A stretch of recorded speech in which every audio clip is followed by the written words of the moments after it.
afternoon. I'll call this General Services Public Works Committee meeting to order. It is December 11th, 2023, and we are meeting in the library community room here today at noon. We have 3 items on our agenda, and we are going to go ahead and go to item 2 and welcome our Human Resource Director, Melissa Tosi, to the podium for a request of approval of personnel rule updates to the classification compensation plan and amendments to Personnel Rule 16 grievance procedures. Yes. Welcome, Melissa. Thank you. Good afternoon. So I have a couple proposed personnel rule amendments today. The first one has to do with our classification and compensation plan. So I'll talk about that first. And then our second amendment is specific to our grievance policy. So we have one new classification being proposed today. Our Parks and Recreation Director came to me a few months ago and was looking at really creating a more entry-level position than their current parks maintenance worker, which is a pay grade 9. So we looked at the needs of the department and created this new Parks Maintenance Worker 1, sent it to Ameriben and had it leveled. But the goal of the position is to delete the CDL requirement of the current parks maintenance worker and just really simplify the job duties so they're just doing parks maintenance. We do run into some challenges with our employees being able to obtain CDLs, and the Parks and Rec Director just felt like having a couple positions that didn't have that requirement and just very basic duties would be beneficial for both his department and the city. So that position is new. And then all that we did was retitle the current Parks Maintenance Worker to a 2. So that's just a title change.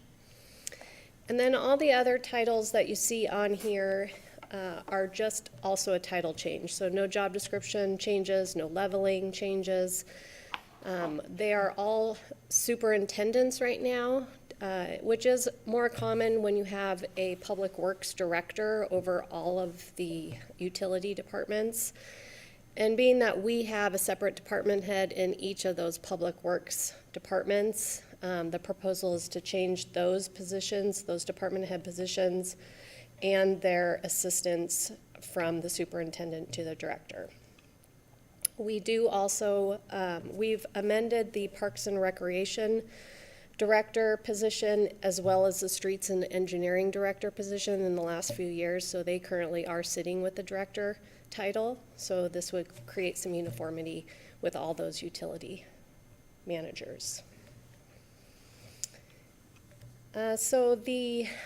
Going back to the financial implication on that parks position, the Parks and Recreation Director currently has a lead position, lead maintenance worker position open from a recent retirement. And he's left that open specifically with the hopes of refilling it with 2 parks maintenance worker positions. The lead position is a pay grade 10, so there's some savings with that. And so then backfilling it with 2 of the parks maintenance worker 1s, he would need to come up with about $34,000 to cover the wages and the benefits of the total compensation package. And he's going to pull that from his seasonal budget, both cemetery and parks. And then we would look at amending that in the next budget cycle.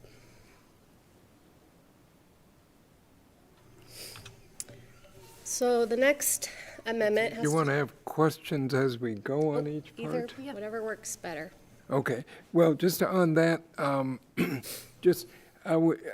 think this kind of thing makes sense, but I guess I would have some concern as far as our floor for the entry level. So what would this person come in at, and do we have kind of a general floor that we don't pay less than whatever it is for any positions? Yeah, great question. So the current parks maintenance worker is a pay grade 9. And so when we had this leveled, it would come in 1 pay grade lower. Right. We do currently also have a streets maintenance worker position That does not require a CDL either, and it also equally would set at a pay grade 8. So But what's that equate to in money per hour? the So- wages.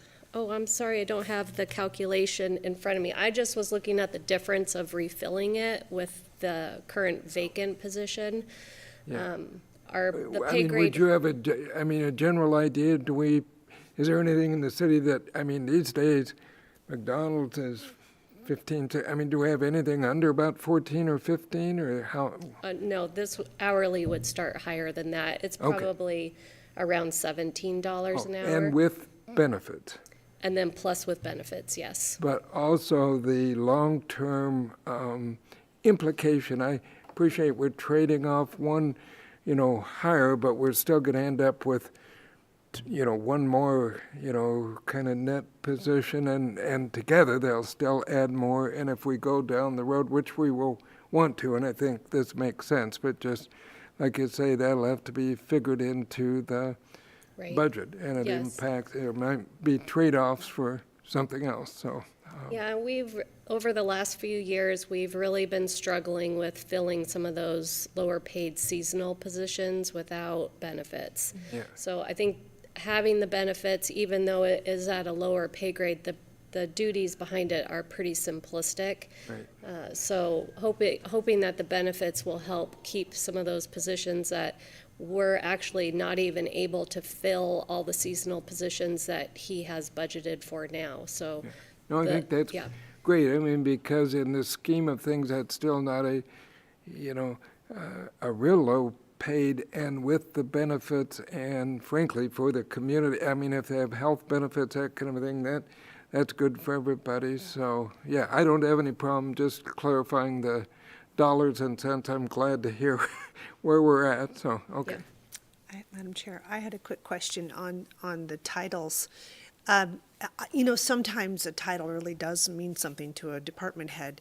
So I'm just curious what the feedback is on changing from superintendent to director. Yeah, What did they have to say about it? they all preferred to be a director. I don't think there was like a great passion, there's no issue with what they are now. When I'm doing some compensation comparisons and stuff, I have a harder time comparing titles just because when I'm looking at a superintendent position or looking at a different agency, they're all generally assistants to a public works director, which really isn't an apples to apples comparison when I'm looking at comparing ours, because ours are really department heads. So they do all prefer the director title. Okay, thank you. Good. Okay.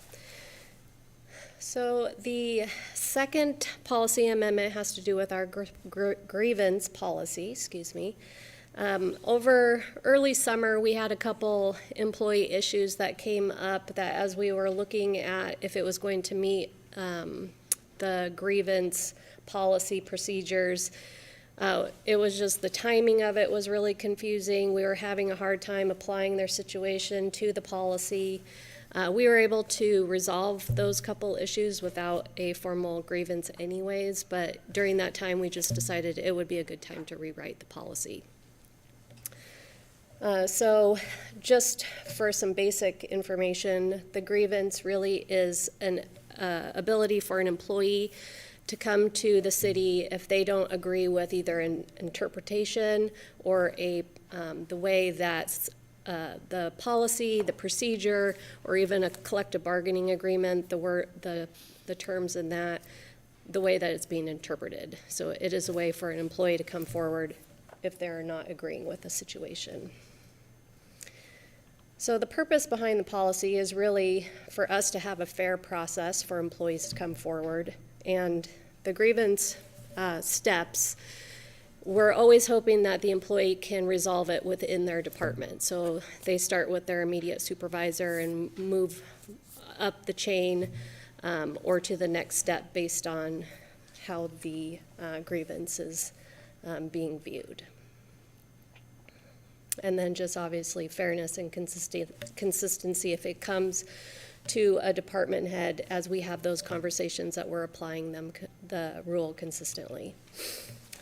So the grievance process that we are proposing has 3 basic steps. The first one is an informal discussion, which just basically starts with the immediate supervisor or the next in the chain of command if it has to do with that immediate supervisor. The second step, if it is not resolved in that time frame, is with the formal grievance, and that would go straight to the department head, or if the grievance is specific to the department head, it would go to our personnel officer, who's our city administrator. And then if it is not resolved in that step, the grievance would then move on to our personnel appeals board, which is currently set up in our personnel rules. So as we work through all the steps of the grievance process, we realized we really needed to have a better form that documented the times, who was involved, what the outcome was. So we do have a standard grievance form that we'll be using to track all that information. And then we also added a record-keeping section at the end that just basically states that as the grievance is resolved, that information, the grievance form, and anything that the employee provided will come back to HR to file based on our records retention policy. Melissa, who completes that form? Is that HR completes that form, or is it the individual filing the grievance and then turns it into HR? Yes, it starts with the employee, so they are documenting what they're grieving and the date that they meet with their immediate supervisor. So each step is really employee-driven, and then whoever's involved will sign off on that as well. Well, I had one related to that, just to be, I mean, if somebody, hopefully, most of the time, gets, informal discussion, I mean, just a verbal discussion there, but I mean, in terms of what's in the record or not in the record, is there anything in the record of that informal discussion? I mean, even if they resolve it, it's still something that somewhere down the road might be a building block to. So the information initially filed by the employee will have, what they're grieving, why they're grieving, and what would they like to see come forward through the process.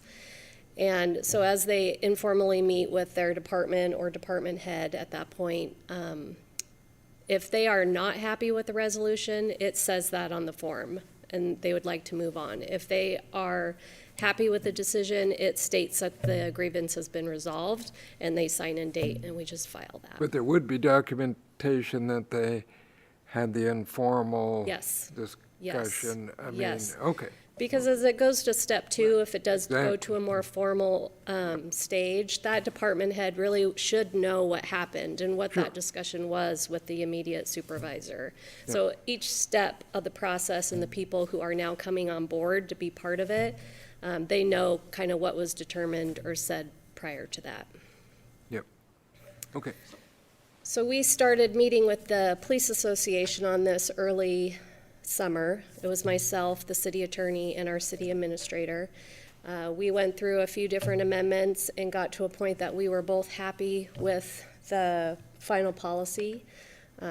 It went to Lake City Employees Association after that for comments or suggestions, and they did not have any concerns with the policy.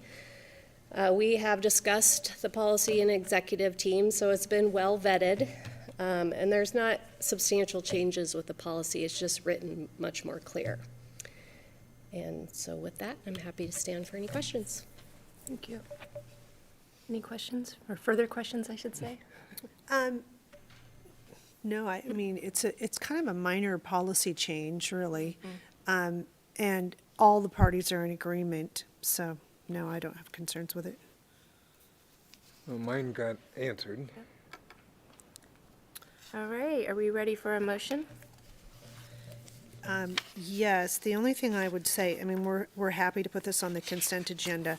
I would just encourage all of council to read the packet, since it is policy and it is personnel rules and a new position, not added in the budget, but you know what I mean. I think they should read it and feel comfortable with it. So with that, I would make a motion to recommend council approve updates to the personnel rules, classification, compensation plan, and amendments to personnel rule 16 grievance procedures to be placed on the consent agenda.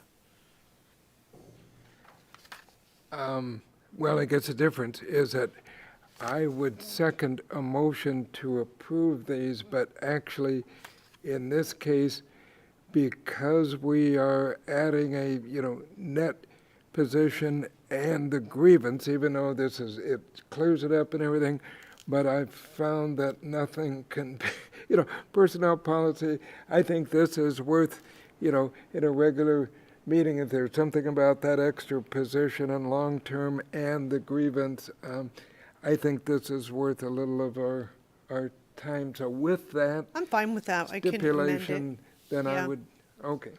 Second, that it would go to regular council. Yep. All right, so just to clarify, we have a motion to approve item number 2 and place it on our full agenda at the next council meeting. Correct. That'd be my amended motion. And any further discussion? All in favor? Aye. Aye. Aye, excuse me. Motion carries. We have 2 other items, excuse me, on our agenda today, and due to some scheduling conflicts, I'm going to recommend that those items be placed on the council full agenda. Does that work?